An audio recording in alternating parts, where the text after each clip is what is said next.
Coming up, I'm talking with Mychael Wright, co-owner of Golden Time Coffee Cafe and co-chair of the Selby Avenue Action Coalition. That's next on the St. Paul Forum.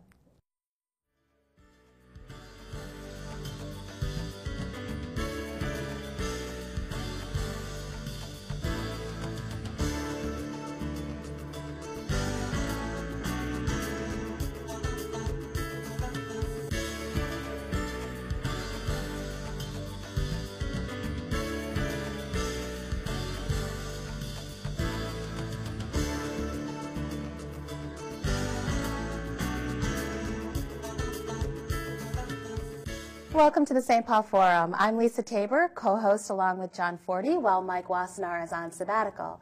Today I'm talking with Mychael Wright, co-owner of Golden Time Coffee Cafe and co-chair of the Selby Avenue Action Coalition. Welcome, Mychael. Hi, Lisa. Thank you. I have long been wanting to interview you, actually, particularly because of your role in helping to revitalize Selby Avenue as one of the first businesses onto the corner of Milton and Selby Avenue.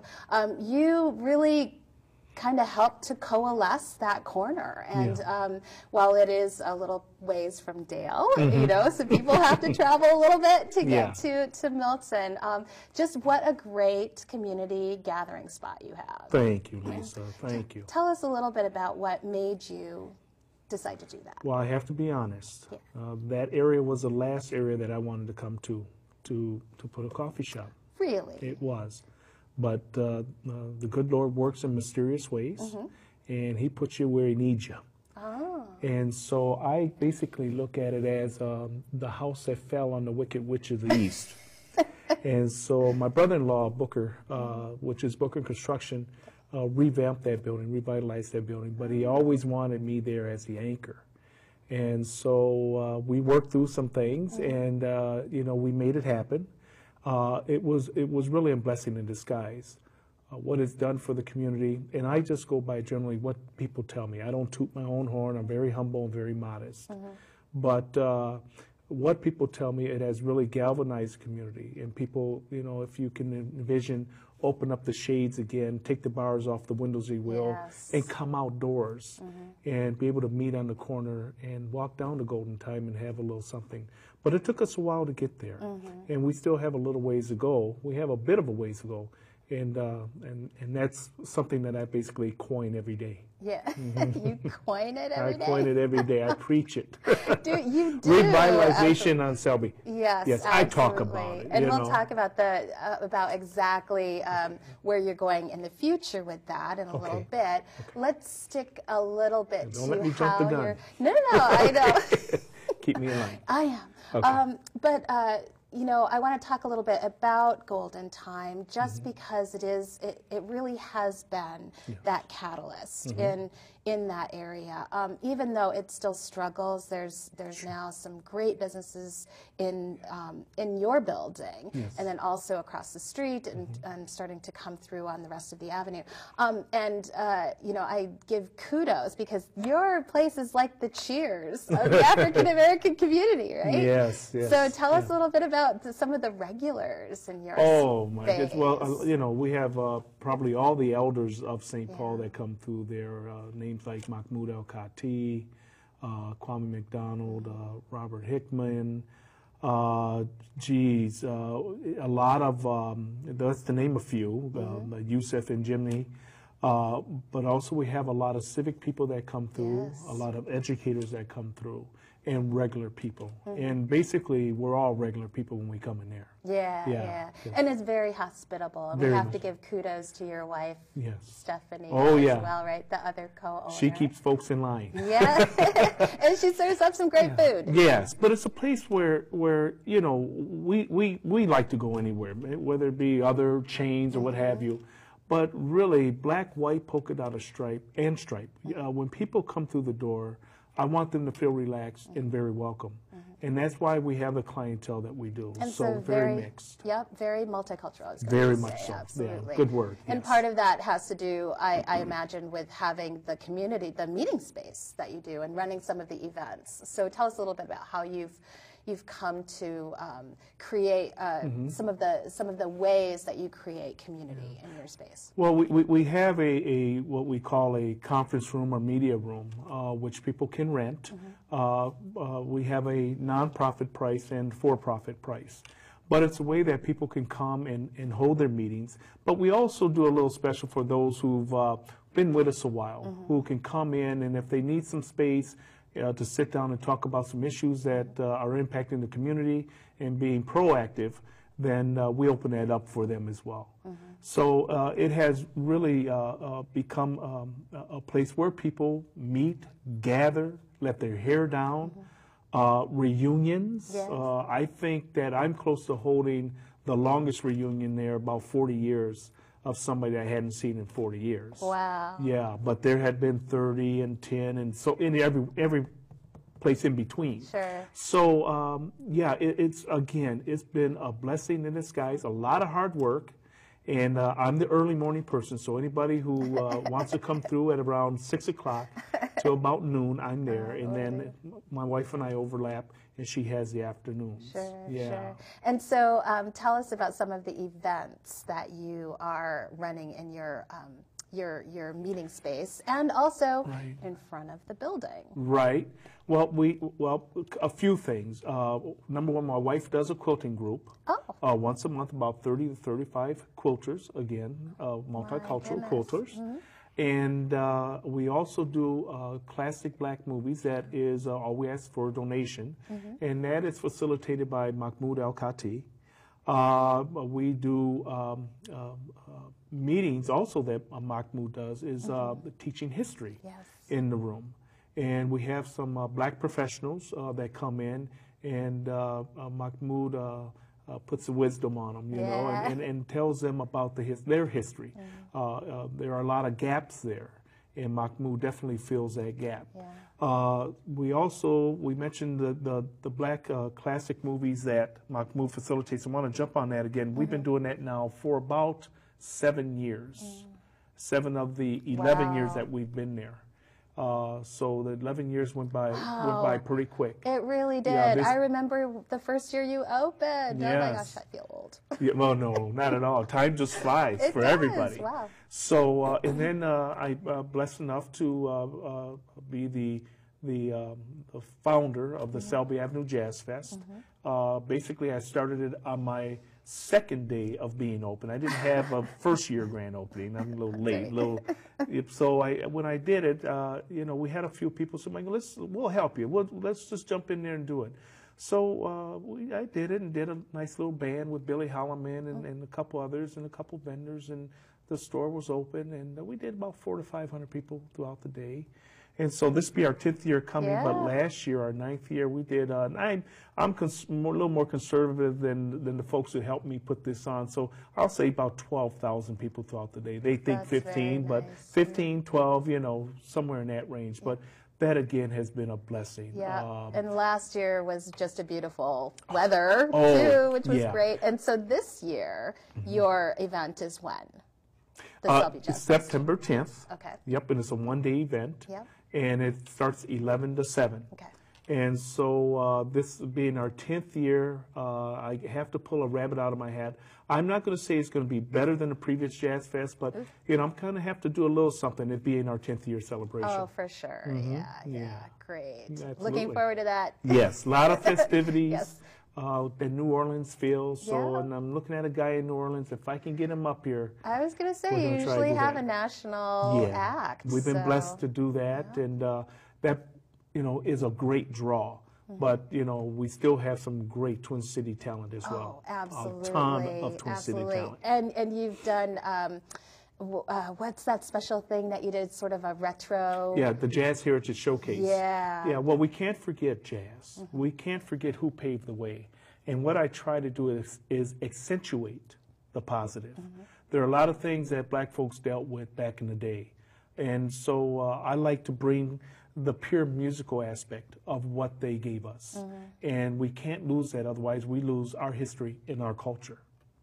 Yes, absolutely. Yeah, so thanks for carrying the torch. Oh, absolutely. For helping to carry the torch. Helping to carry it. And, you know, this is a little aside, actually, but I remember you telling us, so music. you have an interesting history, personal history with music and sort of entertainment, I should say. Well, so tell us, because it's very interesting. I started out as a assistant manager at a place called Glam Slam that my brother owned. Glam Slam. With the help of the little purple prodigy, if you will, not to name names. But you know, it was definitely a great opportunity to work up to vice president of operations of the place, where people thought maybe that I wouldn't be there so much, but I was there even more. Oh, sure. But it was about the people. It wasn't about me or my position. It was about making sure people had a good time, bringing in good talent there. And that's basically gave me a can-do attitude. Once I left that Glam Slam, you know, I couldn't get out of my blood for a couple years. So I consulted with them for a couple years, and then went to do some other things. But then I said, well, let me test it, and let me see if I can bring the, you know, the portion of what we started was Day 5, and that was a black professional meeting type of thing. We also, you know, First Fridays, I can say, really expanded at working with Terrence Large at Glam Slam. But what Golden Time is a microcosm of what I was exposed to. And I've been fortunate to work with HBO and KDWB Star Party, the Timberwolves, the Harlem Globetrotters, and many, many others. So again, a little kid coming from the neighborhood that I came from, I never would have fathomed that I would have been in the position I was in. And again, I was always, you know, fortunate in that way and never let it go to my head.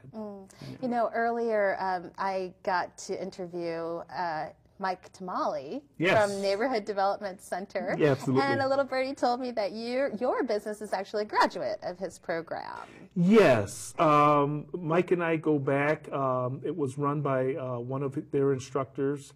Going back about 12 years now, 12 to 13 years, because I did that, and it took a couple of years, a year, for me to open up Golden Time. And although Golden Time wasn't the first name, that it was going to be called Coffee's Fine with Bread and Wine. But then I'm driving around, my favorite song comes on by Frankie Beverly and Mays, It's Your Golden Time of Day. And so when you come to Golden Time, I want you basically to reflect on some golden moments. Let your shoulders relax, listen to the ambient jazz in the background, and just relax and come in and let the hustle and the bustle of the day just kind of melt away. Oh, nice. Yeah, so that's where that came from. So when you started, was it your intention to open a coffee shop? Yes. Okay. Have you always wanted to open a coffee shop? No. Oh. No. Actually, another little story. My brother, Thomas, who's next to me, worked for Control Data. And as they were unfortunately going out of business, they were flying him around the world to keep the mainframes going. He's a computer whiz.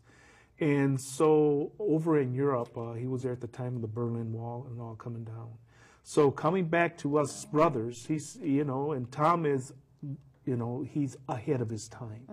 So before the other advent of the corporate coffee shops, if you will, he says, you know, you guys, we ought to think about opening up a coffee shop.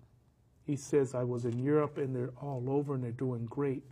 And we looked at him like he was crazy and we laughed.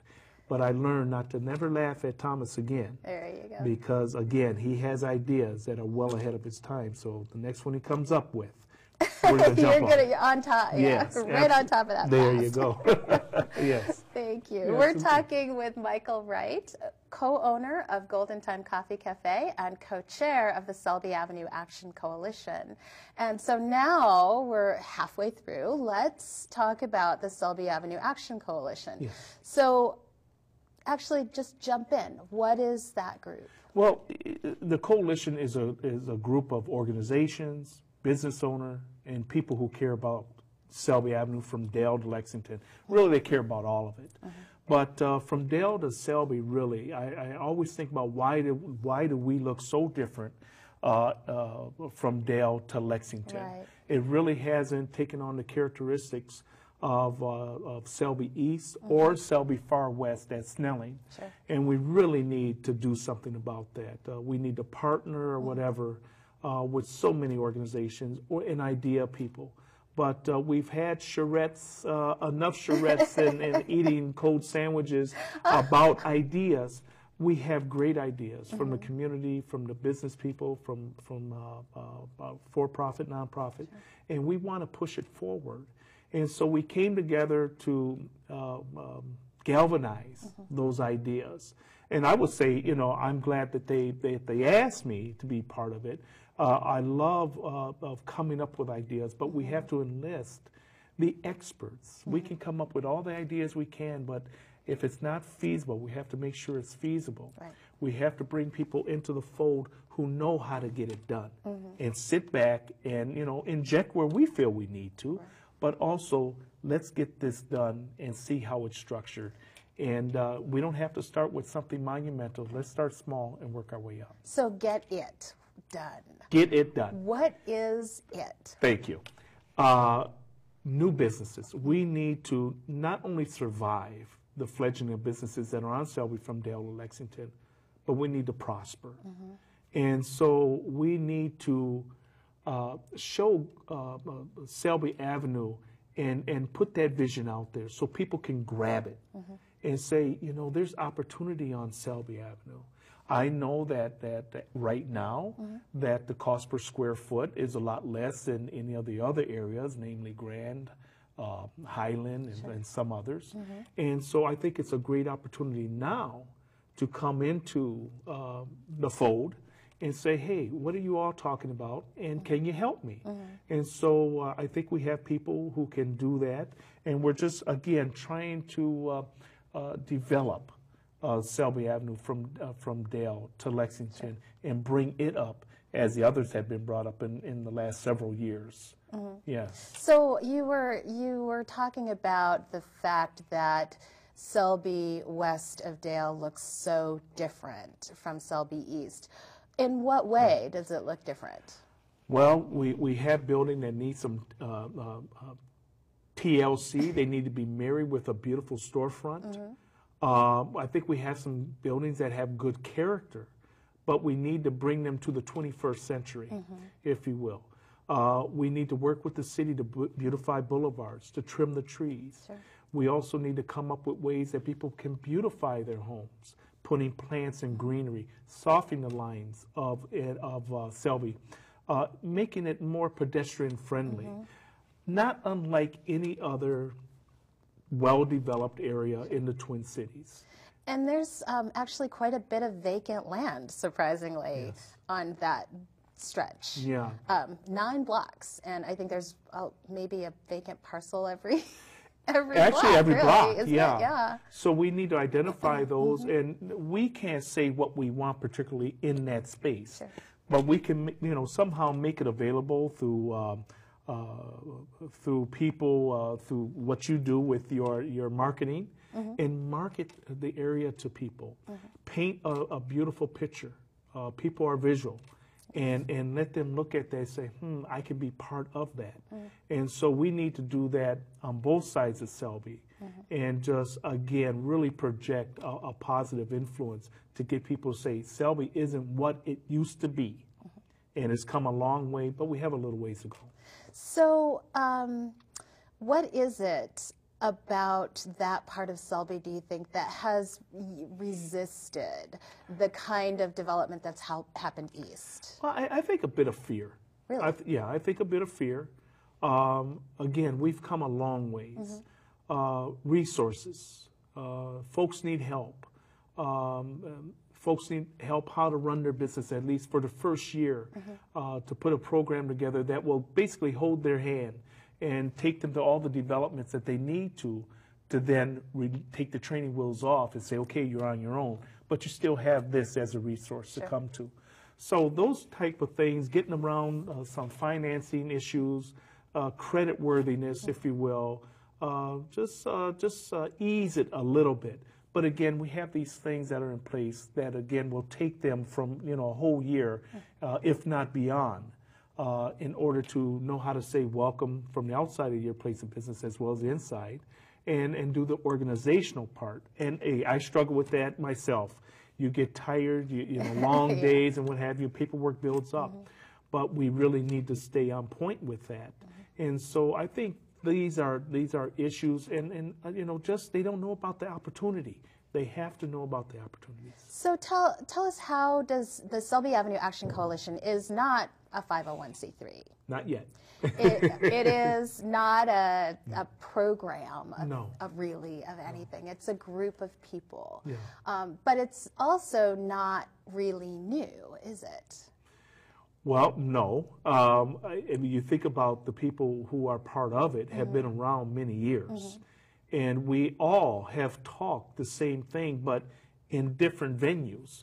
And this is a place where we, a group of people where we come together and see how we can make this happen for the people of Selby, or the community of Summit University, I should say. But we want to enlist all kinds of people to help us get this off the ground. And again, we don't have to start with something monumental, even though we would love to. We all have our ideas. But to start small and show what we could do. Facade improvement. Again, beautification of buildings that need some TLC. And also fill-in of areas that are empty lots right now that need a structure. And we have to come up with things that complement each other and not just something, you know, just because. Right. It has to complement. And so what are your 3 goals for this year, let's say? Oh my! Because okay. are you planning to be around forever? No. You're hopefully achieving your goals in how long? Working through it, but you know, you can't do it alone, Lisa. Right. You can't do it alone. You got to enlist people like yourself with culture brokers. We have to enlist people like Greg Vincel with Rondo Land Trust. Ted, Vernon Crow of Selby Wine and Spirits, Reverend Ron, Reverend Carl Walker. So the churches yes. the Walker Businesses, West Music absolutely. Academy and these are all, chiropractors. there you go. These are all people who are in the fold. Sure. And we have to just keep, you know, it's going to take time. It's not going to happen overnight. Right. But we have to just keep marching and putting it out there until it takes, you know, till it grabs. And once we put one shovel in the ground, I think we'll be off and running. Okay. But goal-wise, you're back. Yeah, goal-wise, you know, is to start with some facade improvement or boulevard beautification. That's a start. Working with the city, you know, to come in and help us facilitate some of this and partner with us. And then, you know, so we're talking about facade improvement, boulevard improvement, and actually to put up a beautiful technical or professional building or some type of medical facility. Not a broad one, but, you know, with offices, and it's mixed use. And also living spaces for folks to own condos or apartments. And where would that happen? Whoa, you're really putting it to me. There's a lot of areas. On some of the vacant, but particularly, it's I know, like underneath the surface of all of this is the question of Victoria and Selby. Well, that's the gateway, isn't it? It is. It's a gateway to, you know, the high level of Grand Avenue, if you will, the new LRT, and I say that like, you know, I have issues with it, but, you know, the train has left the station, as they say. And we should mention, too, that you live in the neighborhood. I do. So it's not about, you know, business. It's about being a resident. No, I've been in this neighborhood probably 46 of my 52 years. Wow. And so, I have a lot of vested interest. Yes. But, you know, more than that, I care about the people. I'm a very caring person of people, at a fault sometimes. But a lot of history, you know, and we need to hold on to that history. And we need folks to not be afraid, but come and see how they can open up a business, a viable business, especially if we could get that Victoria and Selby lot there going. I think that will be a beacon for a long time, where folks will then say, hey, I'm going on Selby Avenue. Look what they're doing. And so to dispel the old myths of Selby Avenue, You know, if Harlem can turn itself around as large as it is, you know that little Selby Avenue from Dale to Lexington approximately can turn itself around. Right. With what I think has been the missing link, which is just simply time and attention. I like it. Don't you think? I do. To that part of Selby, which the Selby Avenue Action Coalition is giving it finally. So I think now you're, what, a year old, really kind of organized, and you are, I would say some of your successes, especially after years, just being still together, kind of, kind of moving things forward and having something of a strategic plan and whatnot. And so before, as we're wrapping up, which I've got about maybe 2 minutes left for your final comment, what kinds of challenges do you think you're going to have to overcome in order to achieve the vision of Selby Avenue Action Coalition, of Selby as a very vibrant street? Well, I think a strong leadership, a strong director, when we become a 501c3 an organization that partners with organizations, and also partnering with the city, that we can get some things done. We need people who know how to go down and speak with the folks at the city level, and make them feel that, you know, yes, we do need your help, which we do. So strong leadership. And one of the things that I love about the group, though, is that we're idea people. We're not micromanagers. You know, we're not nitpicky on. We come up with ideas, and if it goes around and someone can raise a bar on somebody's idea, nobody gets bent out of shape. So we raise the level of what can be done. But I think a strong leadership in finding the partners to help us get this going.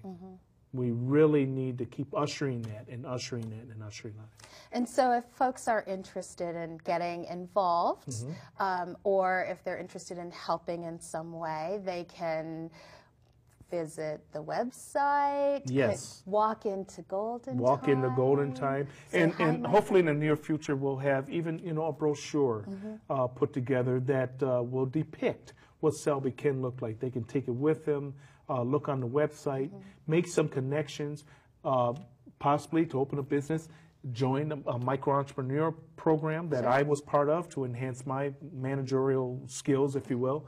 And have those things in place that will help people get from point A to point B, and not just have them open up a business, but also partner with them to make sure that they prosper and thrive. Oh, sure. So we have 1 minute left. Okay. And I have to think of a very good question for you. Okay. So how about, will you invite people to Selby Avenue? How would you do that? Give our audience an invitation. You're really putting me on the spot. You're good at that. Well, I really would like them to come and, you know, do away with what they thought Selby was. Put that in the back of their mind. Don't let Dale and Selby become a barrier, even though as you look, it's not developed. Continue down and use your imagination, what can be developed, what you potentially can put there. We're on the line of educated folks, black and white, polka dot and stripe. I like to use that term. So everybody's welcome. But I let it be known that anyone who is a black person who wants to aspire to be an entrepreneur have an opportunity to do so on Selby Avenue. There you go. Lovely invitation. Thank you very much. Thank you, Lisa. Thank you for joining us on the St. Paul Forum.